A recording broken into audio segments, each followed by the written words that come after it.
Muy buenos días. Estamos ya día jueves, meditando en el Evangelio según San Marcos, capítulo 15, y el mensaje el domingo lo titulamos 6 horas de dolor. Era solamente un título, pero desde las 9 de la mañana hasta las 3 de la tarde, el Señor estuvo padeciendo en la cruz del Calvario. Sus horas de agonía empezaron mucho antes, la noche anterior en el huerto de Getsemaní. Marcos destaca 6 acontecimientos que se llevan o se desarrollan mientras Jesús moría. Él va a señalar en primer lugar la oscuridad en el versículo 33 que vino sobre la tierra, luego su grito de angustia en el verso 34, un último grito y finalmente su muerte. Y agrega a esto el rasgado del velo del templo en el verso 38 y la confesión del centurión romano y finalmente el testimonio de las mujeres. Nosotros vamos a leer desde el versículo 31 al 38 y dejaremos el testimonio de las mujeres y la sepultura para mañana. Dice: de esta manera también los principales sacerdotes y los escribas participaban del escarnio y se decían unos a otros: salvó a otros, pero no se puede salvar a sí mismo. El Cristo, Rey de Israel, descienda ahora de la cruz para que veamos y creamos. También los que estaban crucificados con él le injuriaban. Cuando llegó el mediodía, toda la tierra se sumió en tinieblas hasta las 3 de la tarde. Y a las 3 de la tarde Jesús clamó a gran voz: Eloí, Eloí, lama sabactani, que significa: Dios mío, ¿por qué me has desamparado? Algunos de los que estaban allí decían al oírlo: mirad, llama a Elías. Uno de ellos corrió a empapar una esponja en vinagre, la puso en una caña y le dio de beber, diciendo: dejad, veamos si viene Elías a bajarlo. Mas Jesús, dando un fuerte grito, expiró. Entonces el velo del templo se rasgó en dos, de arriba abajo. Cuando se consideran los 4 evangelios puestos en paralelo, encontramos que Jesús pronunció 7 dichos, o lo que más comúnmente se llama las 7 palabras de la cruz. Se refiere a frases, no solamente a que el Señor usó 7 palabras, pero comúnmente se le ha dado este título. En Lucas 23:34 encontramos la primera: Padre, perdónalos, porque no saben lo que hacen. Por lo tanto, destaca el perdón. Luego: de cierto te digo que hoy estarás en el paraíso, frase dirigida al ladrón que muere junto a él, y destaca la salvación. Juan nos contará, solamente Juan, lo que le dijo a su madre: mujer, ahí tienes a tu hijo. Y esto nos habla de relación en el capítulo 19 y el versículo 26. Luego encontramos la frase de Mateo 27:46 y también de Marcos 15. Dios mío, ¿por qué me has abandonado? Destacando así el abandono que él experimenta. Luego Juan 19 nos informa que el Jesús dijo: tengo sed, y esto nos habla de su angustia. Consumado es el grito de Juan 19:30, que aquí Marcos simplemente habla de un grito muy fuerte, pero entendemos que era una referencia al triunfo de la obra de Cristo en la cruz. Y finalmente, Lucas 23:46, hablándonos de la reunión, dice: Padre, en tus manos encomiendo mi espíritu. Marcos solo registrará las palabras de abandono y el grito final del Señor Jesús. El enfoque de Marcos está en ese abandono que él experimenta. Jesús, que fue llamado Rey 6 veces en este capítulo, muere expresando o sufre expresando su soledad. Jesús no quiso tomar el vino mezclado con mirra, que era como una especie de narcótico que se daba a los condenados como muestra de piedad para insensibilizarlos un poco, de modo que pudiesen resistir mejor los terribles dolores que provocaba la crucifixión. Esto es atestiguado como una costumbre judía que no consta entre los romanos. Es posible que unas mujeres judías hubiesen preparado esta amarga bebida y se la entregasen a los soldados para que se la dieran a Jesús. Pero Jesús la rechazó. Ya dijimos el domingo, Él quiso llevar bien consciente los sufrimientos por nuestros pecados y no tomaría del fruto de la vid, como le había dicho a los suyos la noche anterior, hasta que pueda beber lo nuevo en el reino de Dios. Ahora, el pasaje que acabamos de leer es uno de aquellos que nos muestran el infinito amor de Cristo hacia los pecadores. Los sufrimientos descritos en él llenarían nuestra mente de horror y compasión si se hubiera infligido a alguien que solo fuera un hombre como nosotros.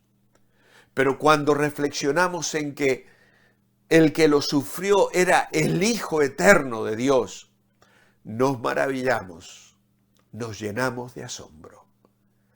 Y aun cuando reflexionamos más en que estos sufrimientos fueron soportados voluntariamente para liberar del infierno a los hombres y mujeres pecadores como nosotros, entonces podemos entender algo de lo que Pablo quiso decir cuando escribe a los Efesios en el capítulo 3, versículo 19, y dice: el amor de Cristo, que excede a todo conocimiento.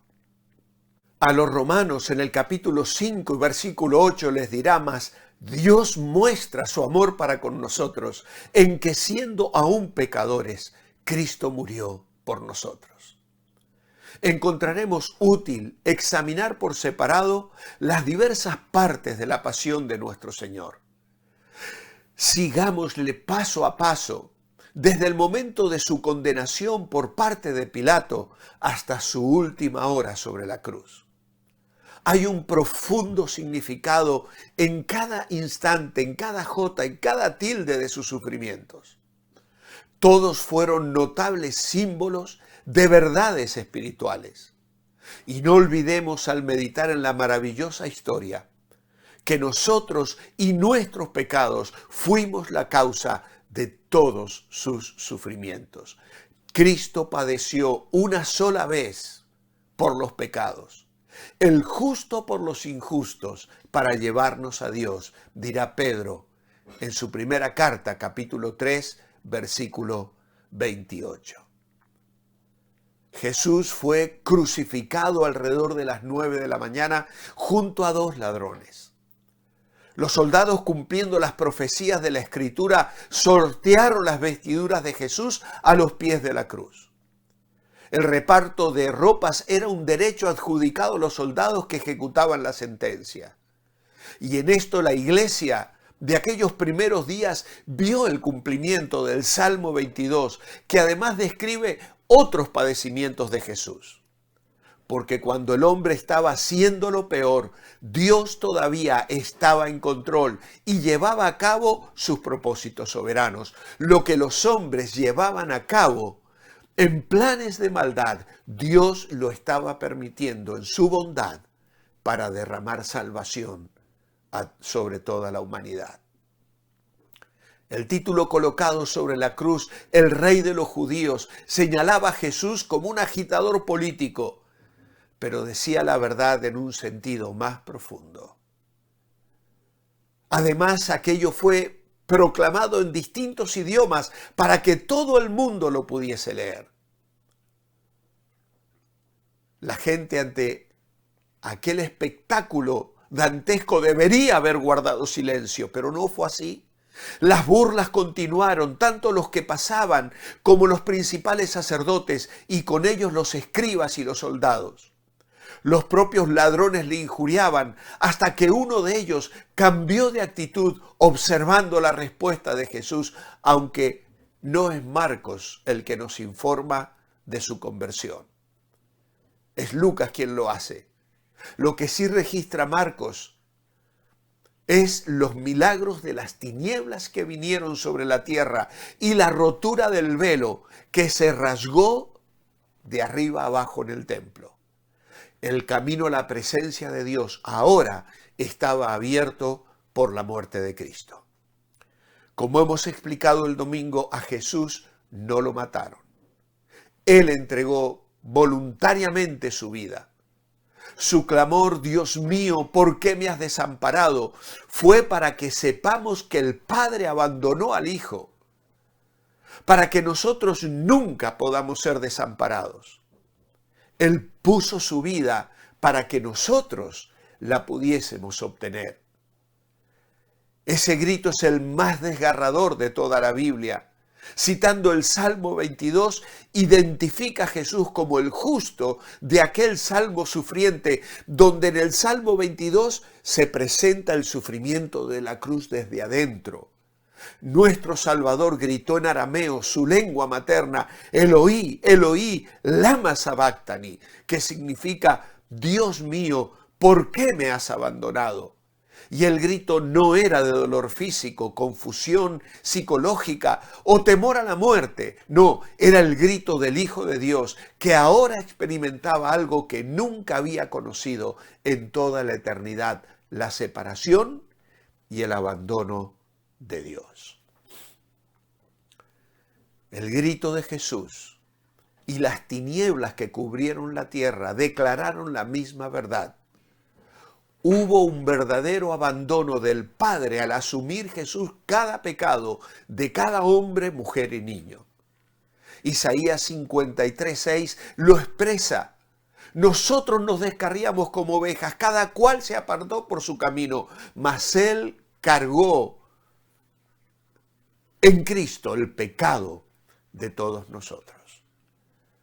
Tengo escrito en mi Biblia lo que ha hecho Dios allí junto al pasaje de Isaías 53:6. Fue Dios el Padre que hizo lo que ni tú ni yo podíamos hacer. Puso mi iniquidad sobre su Hijo. Y este fue el precio que pagó como rescate por muchos, tal cual lo dice en Marcos 10:45, versículo clave. ¿Por qué dijo Dios mío y no Padre mío? Porque en este único momento, en todo el tiempo y la eternidad, Él se ve y se conoce a sí mismo, no como el Hijo del Padre, sino como el sacrificio del pecador.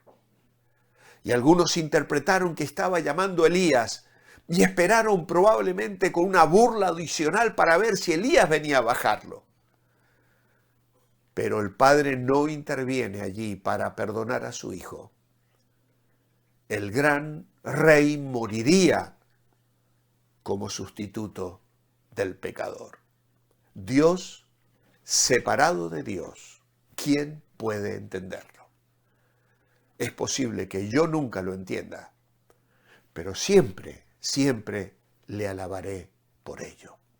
Y espero que te unas a mí y también lo puedas hacer. Mi oración escrita esta mañana es: amado Padre, en el monte Calvario estaba una cruz, emblema de afrenta y dolor. Fue en aquella vil cruz donde murió mi Jesús por salvarme a mí, pecador. Oh, yo siempre amaré esa cruz. En su triunfo mi gloria será. Y algún día, en vez de una cruz, gloria eterna, Jesús me dará. Te alabo hoy en tu nombre. Amén. Os espero mañana para cerrar esta semana de meditación en Marcos 15. Mientras tanto, manteneos bendecibles.